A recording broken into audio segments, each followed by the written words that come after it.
finally, we have Jailton Almeida taking on Derrick Lewis in a heavyweight bout, which should position themselves nicely to get a lot of talk as the heavyweight headliner, or formerly headliner. It's now co-main heading into next weekend with the pay-per-view.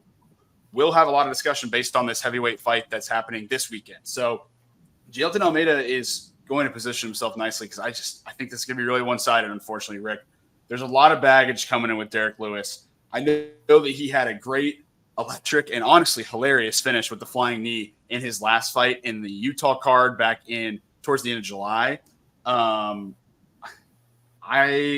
that, though, there were a lot of finishes that he had taken. He said that he wasn't in the right mindset. He said he was eating unhealthy.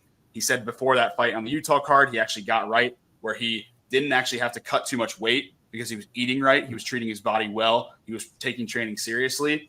I don't know what mindset he's in. And quite frankly, for anyone, no matter how much they've been training or doing anything, living a normal life, getting arrested for going over 80 miles an hour more than the speed limit a week before the fight is going to fuck with your head a little bit, no matter who you are. So with that kind of baggage heading into it, before that even happened, or rather before that even hit the news cycle, Jailton Almeida was already sitting at a minus 500 to minus 550 favorite. He's still in that range now. I mean, that news hasn't really moved the line. I'm not going to say it was baked into it because none of us knew, but it is more so on the fighting factor that Almeida has so many paths to victory against Lewis.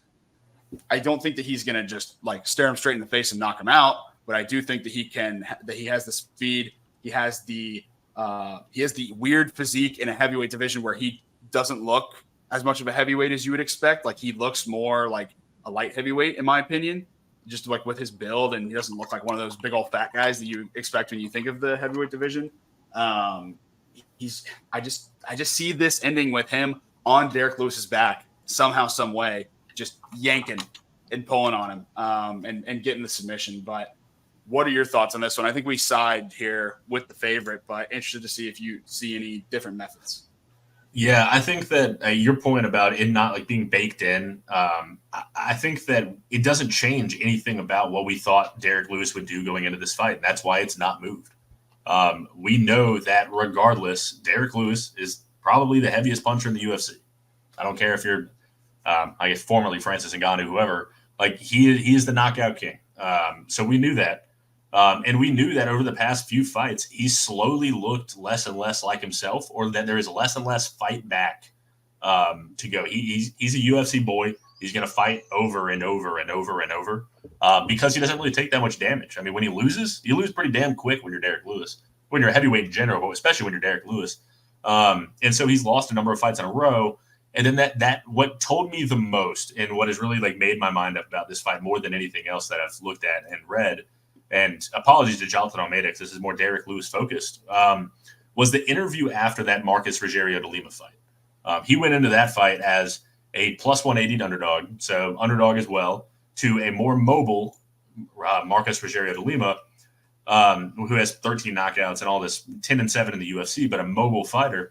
And after he went for the flying knee, which no one expected him to, he was in that post octagon, and they were like, "All right, what was your strategy? Did you come in knowing that?" And he goes, "Man, he's gonna run me around the cage." He's like, "I can't just stand with him. He's gonna I have to try and win it right off the bat." And obviously that's not how he said it exactly, but his point was, I need to win it quick because I can't stay and bang with these guys. They're just gonna run me around. They're gonna be able to pick me apart at range. I've got to force that out of them. I know I'm stronger than them, and I'll knock him out. He has to do that exact same thing against Almeida, and Almeida is a much better fighter, obviously. Oh my God, Marcus Rogerio de Lima. He beat Marcos and then is coming to face Jailton now in Jailton's homeland. I don't. If you're going to go Lewis, bet him round one plus 550. He's plus 375 ish right now, plus 350, maybe 400. Bet him plus 550 round one, and then ladder it into round two. There's no need to go to round 3, 4, 5. He's not going to win there. I promise. If he does, I'm not going to pay your bet back, but you can come at me.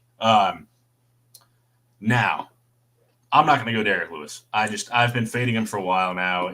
I'm tired of what seems to me like he's trying to pick up a paycheck, and I know that's way watered down. That's disrespectful to Derrick, but I don't think that he is in the game knowing that he can fight for a title. I think that he knows he can put on a show. and he wants to do that real quick. He's not going to focus on his cardio because he's a heavyweight. He knows what he is. He's going to go out there, have fun. If he gets slept, he gets slept. And I think it's going to happen quick. I'm with you. For me, it's tough because Almeida has teetered kind of back and forth between being the biggest favorite to now Bonfim being the biggest favorite. But he's been one of the biggest favorites on the card since the card opened up for betting weeks ago. You have to really get creative with how you're going to bet this fight.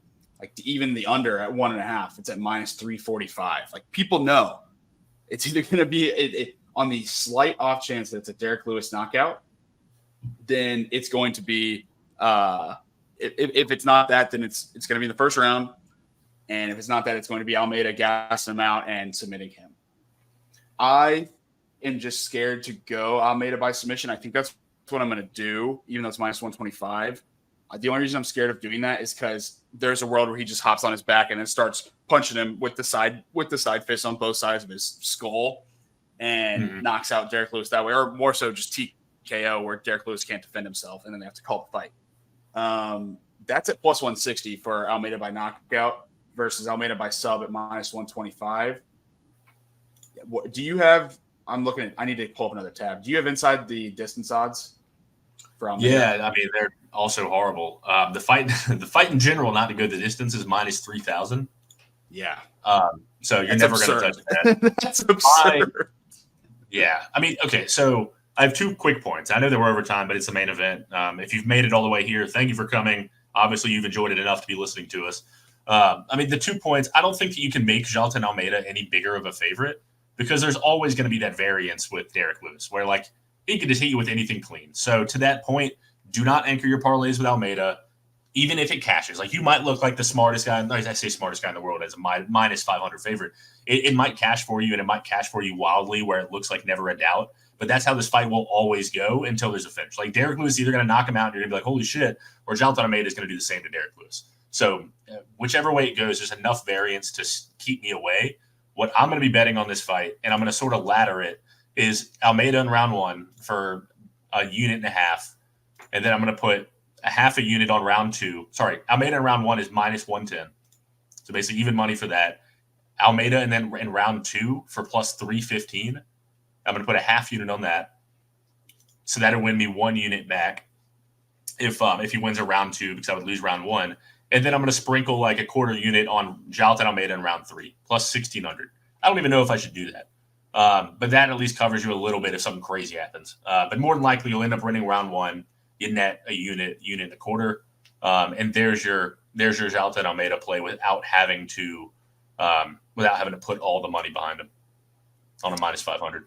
I think that's definitely a smart way to do it. And I just want to drive home the point you said before you gave out your play. Books are going to trick you. You look at Almeida inside the distance. I have it pulled up now while you're talking. It's minus 550 on Bovada. When you look at Jailton Almeida money line, it's minus 500.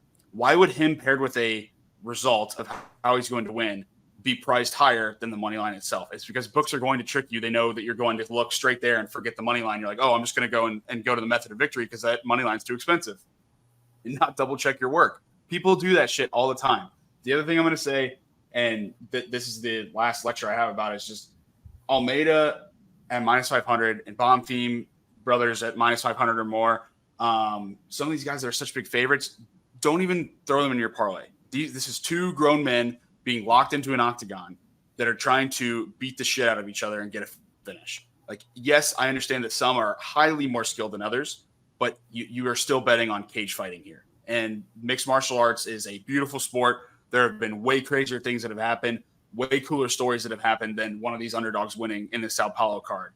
There have been way more crazy shit that has happened than one of these underdogs ruining your parlay. So I'll get off my soapbox. I'm going to ride with your plays there, Rick. I'll let you have those because I am just going to sit this one out, to be honest with you. I'm just going to ride with your play, give you all the credit in the world there because you came up with that.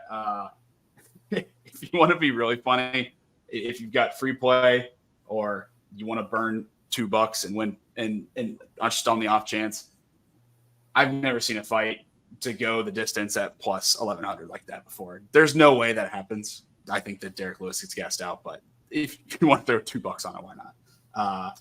I'll ride with you, Rick. this has been a fun card. Any parting thoughts before we let everyone go? Derrick Lewis by submission is plus 5,000. No, see, okay, I like that better. As a funny That's bet. fun. Hey, Juliana Payne to submit Nunes. Who says Jailton doesn't get gassed and Derrick Lewis just sinks in a rear naked choke for shits and gigs? I'm not putting money on it, but it would be hilarious. It's gonna hit now, and I'm gonna be like, but it's I'm glad you brought that up because I offered up a funny bet and it honestly was pretty stupid. And now you have a way funnier one of Derrick Lewis by submission. So there are some funny ways to bet this. Yeah, like for it to go the distance at plus 1,100. I mean, Jailton Almeida to win by points is plus 1,600. Like there's no point in doing it either way. You can bet draw, which is still plus 6,600, which is stupid because they just don't update the draw odds. Draws will always be plus 6,600 no matter the fight, no matter what the total is either, which is stupid. Because if it's a low total, it's never going to go to whatever. Anyways, we're getting on a soapbox here. I want to thank both you guys. It might just be two people listening to this. Whoever it is, whoever listening to this. I want to thank you guys for tuning in, making it this far. We enjoy doing this, and we keep implementing on it to try and bring you guys the best product. So if you got this far, please make sure to like, subscribe, but also add any comments into what we can do better or any additional recommendations that you have for us. Nothing is a complete or finished product here, and we're always continuing to try and make it better and more digestible for you. So glad we could have it. Andy, any finishing remarks here, any promotion? Yeah, appreciate everyone giving us a listen or giving us a watch. Again, if you're on Spotify or on Apple or wherever you find your podcast, be sure to give us 5 stars if you can. Really appreciates that and helps people show that you enjoyed the show. And if you have any other comments or criticism, please give them to us. We're open to editing the show and changing it how the viewers want to see it. Finally, I'll just say stay tuned for the Sharpen the Public NFL betting podcast that'll be coming out here probably a day or two after this podcast comes out, where we'll be previewing the Week 9 NFL slate. And there will be plenty of football content, college, NFL, as well as a plethora of hockey content coming out this week on happyhoursports.net. I'm Andy. This is Rick. This is Pilsners and Prelims. And appreciate you all giving us a listen today, tonight, whenever you're tuning in. Cheers, everybody.